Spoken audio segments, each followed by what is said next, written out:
Ich grüße dich. Schön, dass du den Weg hierher gefunden hast.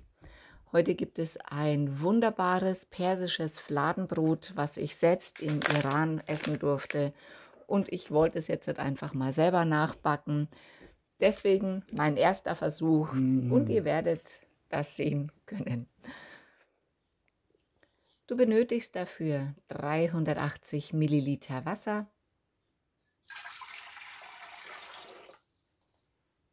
und gibst dort 11 Gramm Salz hinein.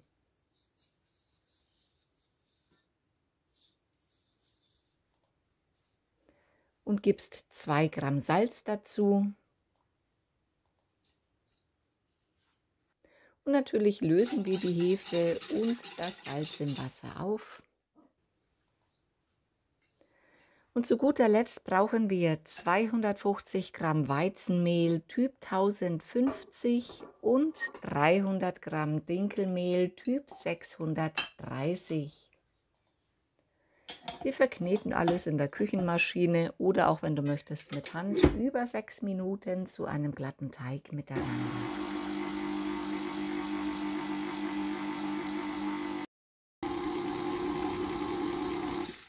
Nun haben wir einen schönen cremigen Teig und lassen den in der Schüssel 20 Minuten abgedeckt nochmal ruhen. Denn so kann die Hefe ihre Arbeit tun.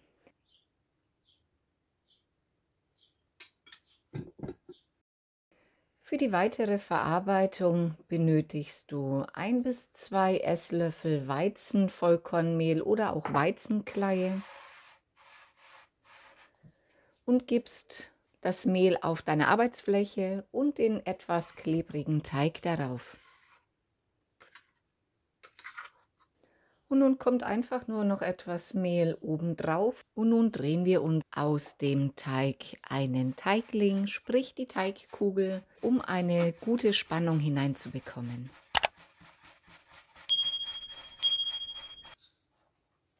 Und nun kannst du den Teigling in eine bemehlte Schüssel geben. Dieser bleibt nun für 11 Stunden bei Raumtemperatur stehen.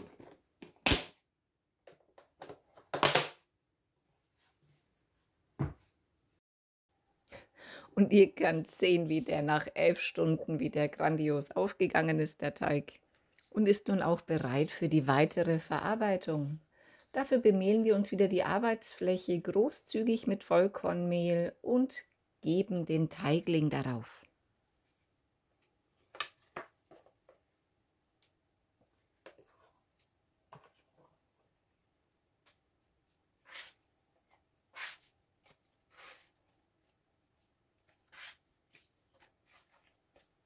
Und nun drehen wir uns einfach wieder eine Kugel, die schön auf Spannung ist, und teilen den Teig in 3 Teile auf.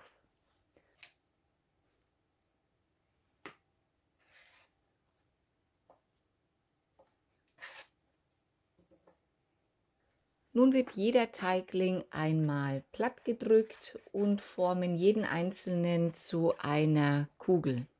Sprich den Teigling.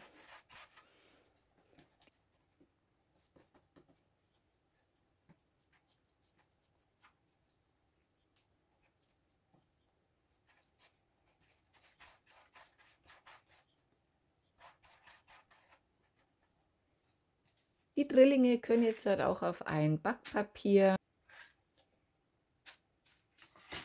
werden von oben nochmal ein wenig bemehlt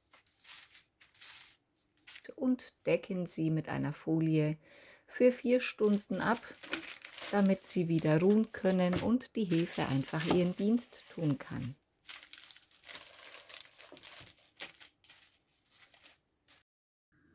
Nach etwa 3 Stunden kannst du die sogenannte Romal herstellen.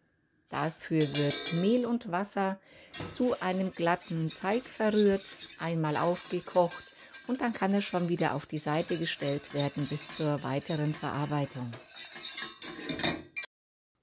Nach den insgesamt 4 Stunden Ruhezeit sind die Drillinge wunderbar wieder aufgegangen und sind jetzt natürlich bereit für die weitere Verarbeitung. Dafür gibst du wieder Mehl auf deine Arbeitsfläche und nimmst den ersten Teigling und gibst ihn darauf. In der Zwischenzeit heize deinen Backofen bereits auf 250 Grad auf. Nun drückst du jeden einzelnen Teigling flach und bestreichst ihn mit dem Romal-Sud.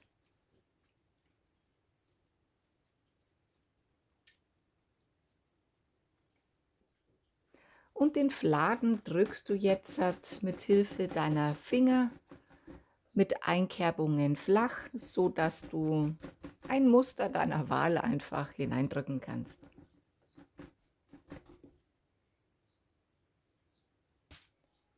Dann nimmst du dir den Teigling und wiegst ihn ein bisschen wie ein Pizzateig hin und her, nur dass der eben die Spannung den Teig lang zieht, und gibst ihn auf dein Backblech.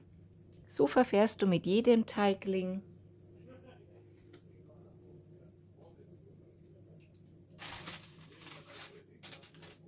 Und wenn dann alle 3 zu Fladen verarbeitet sind, dürfen sie nochmal für 30 Minuten ruhen.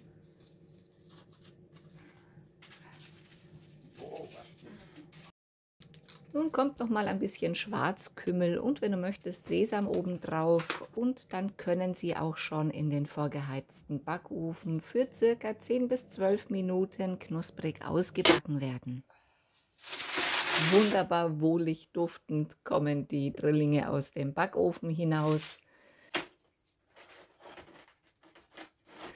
Ich würde sie das nächste Mal ein bisschen dicker machen, aber da fehlen mir einfach die Erfahrungswerte. Nichtsdestotrotz ist der Geschmack hervorragend.